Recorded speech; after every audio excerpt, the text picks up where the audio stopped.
मास के कृष्ण पक्ष की चतुर्थी तिथि को करवा चौथ का व्रत रखा जाता है। सुहागिन महिलाएं इस दिन 16 श्रृंगार करके अपने पति की लंबी आयु की कामना करती हैं। करवा चौथ का व्रत बिना कथा के अधूरा है। इस दिन 4 कथाएं होती हैं, तो मैं क्रमशः आपको चारों कथाएं सुनाने वाली हूँ। प्रथम कथा। एक बार भगवान शिव जी 12 वर्ष के लिए विश्व भ्रमण को जा रहे थे। उनकी पत्नी पार्वती जी ने अपने स्वामी से कहा कि हे स्वामी, आपके बिना हम 12 वर्ष कैसे रहेंगे। लेकिन शिव जी को जाना ही था। शिव जी के जाने के पश्चात अपनी मंजरी उपटन से पुतला बनाकर और अपनी बाई उंगली से अमृत छिड़क कर उसे पुत्र रूप में प्राप्त किया। 12 वर्ष तक पार्वती बालक के लालन पालन में लगी रहीं। एक दिन प्रातःकाल स्नान करने के लिए जा रही थीं। उन्होंने अपने पुत्र से कहा, बेटे, मैं स्नान करने जा रही हूँ, तुम बाहर दरवाजे पर बैठ जाओ, जिससे कोई अंदर प्रवेश ना कर पाए। उसी समय शिव जी विश्व भ्रमण से वापस अपने घर आए और अंदर जाने लगे तो बालक ने उन्हें अंदर जाने से मना किया। पिताजी रुकिए, माँ स्नान कर रही है। इस प्रकार 3 बार उसने शिव जी को मना किया। बार बार मना करने पर शिव को क्रोध आ गया और उन्होंने उसे त्रिशूल से मार दिया, जिससे उसका सिर पाताल लोक चला गया। अंदर जाने पर शिव जी ने देखा पार्वती जी स्नान कर रही हैं। पार्वती जी शिव जी से नहीं बोली। शिव जी ने पार्वती जी से कहा, क्या मेरा आना तुम्हें अच्छा नहीं लगा?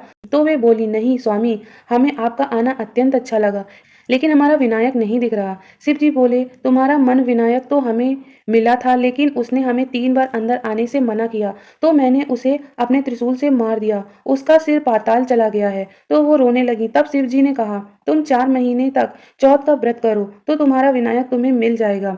उन्होंने वैसा ही किया। उन्होंने पूस के महीने में चौथ का व्रत किया तो खिचड़ी खाई, माघ में तिल, फागुन में आसे और पूड़ी, चौथ में व्रत में कसार खाकर रहीं। इसके पश्चात शंकर जी ने अपने गणों से कहा, तुम्हें पाताल लोक में जो भी माँ अपने बच्चे को अपने पीछे लिटाए हुए दिखे तो उससे उसी बच्चे को ले आना। लेकिन गणों ने कहा, सभी माताएं अपने बच्चे को अपनी पेट से लगाकर लेटी हैं।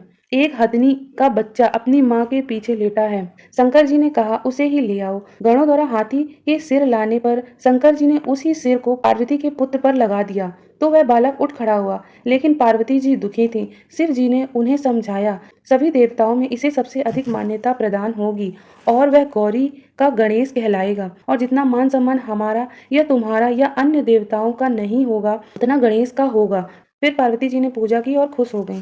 द्वितीय कथा। इंद्रप्रस्थ में एक ब्राह्मण रहता था।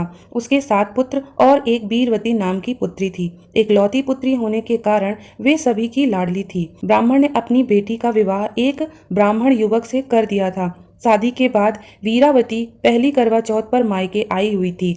उसने पति की लंबी आयु के लिए मायके में ही व्रत रख लिया। वीरावती भूख प्यास बर्दाश्त नहीं कर सकी और मूर्छित होकर गिर गई। भाइयों से बहन की ऐसी हालत देखी नहीं गई। बहन की हालत देख भाइयों ने उसका व्रत खुलवाने की सोची। उन्होंने एक दीपक जलाकर पेड़ के पीछे छलनी में रख दिया और बहन को बोला कि चांद निकल आया है। वीरावती ने छत पर जाकर चंद्र दर्शन किए और पूजा पाठ करने के बाद नीचे आकर खाना खाने लगी। वीरावती के भोजन शुरू करते ही पहले कौर में बाल आया, दूसरे में छींक आ गई और तीसरी कौर में उसे अपने ससुराल से निमंत्रण आ गया।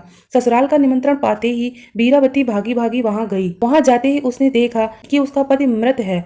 पति को इस हालत में देखकर वो व्याकुल होकर रोने लगी।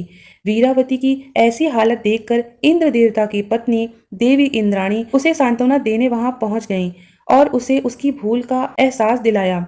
इतना ही नहीं, उन्होंने वीरावती को करवा चौथ के साथ साथ पूरे साल आने वाली चौथ में व्रत रखने की सलाह दी। वीरावती ने ऐसा ही किया और व्रत के पुण्य से उसके पति को फिर से जीवन दान मिला। अगली कथा।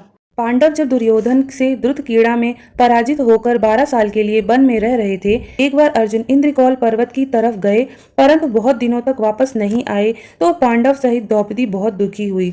उन्हीं दिनों भगवान श्री कृष्ण उनके आश्रम आए। द्रौपदी की मनोकथा सुनकर श्री कृष्ण वीरवर अर्जुन के लिए किसी प्रकार की दुश्चिंता न करने का आग्रह किया।